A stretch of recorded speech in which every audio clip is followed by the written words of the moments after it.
Les États-Unis ont ChatGPT, Claude Code, je ne sais quoi. En Europe, ils ont Mistral, bien les modèles.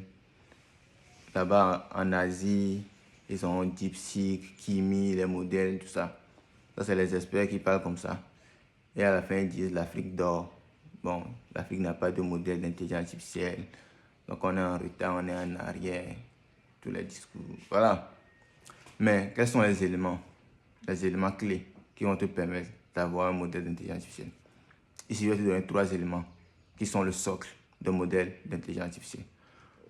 Le premier c'est le modèle. Le modèle, c'est un peu l'algorithme. C'est comme quand tu dis x carré, y carré, x égale à quoi. Le modèle, l'algorithme qu'il y a derrière, qui te permet de faire les prédictions. Et l'algorithme est développé par les chercheurs, les scientifiques, les gens pas forcément hyper intelligents, mais les gens qui sont dévoués à ne faire que ça. Le second, c'est quoi? Le second, c'est la force de calcul, les infrastructures sur lesquelles on peut calculer, on peut tourner ces modèles-là pour faire d'autres choses. J'en viens. Et la force de calcul, je vais l'expliquer simplement comme ça. Quand tu prends ta calculatrice, il y a des choses que tu peux calculer. Ça vient rapidement. Il y a des choses que tu peux calculer. La calculatrice va tourner peut-être 30 secondes avant de t'envoyer le résultat. Il y a des choses même, tu essaies de calculer, la calculatrice plante.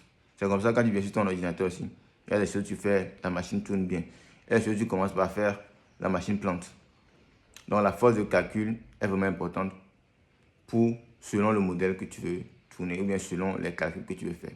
C'est pour ça qu'il faut des serveurs. Quand on veut tourner des modèles d'IA avec des millions, des milliards de paramètres, il faut des serveurs bien solides dédiés à ça.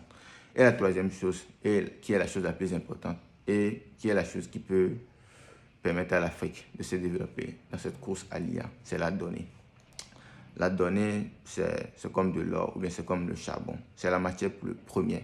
Que tu aies les hypercalculateurs, que tu aies les modèles avec les scientifiques, les modèles d'ingénierie, tu ne pourras jamais créer ton modèle de machine learning performant si tu n'as pas la donnée. Et cette donnée-là vient d'où? La donnée vient de notre vie de tous les jours, chaque jour. Même cette vidéo que je suis en train de faire, de générer, c'est de la donnée qui peut être utilisée pour entraîner un modèle d'IA. Chaque fois que tu envoies un message sur WhatsApp, chaque fois que tu fais un post sur Instagram, chaque fois que tu t'en vas t'inscrire sur un site, chaque fois que tu t'en vas surfer sur un site, c'est ça la donnée.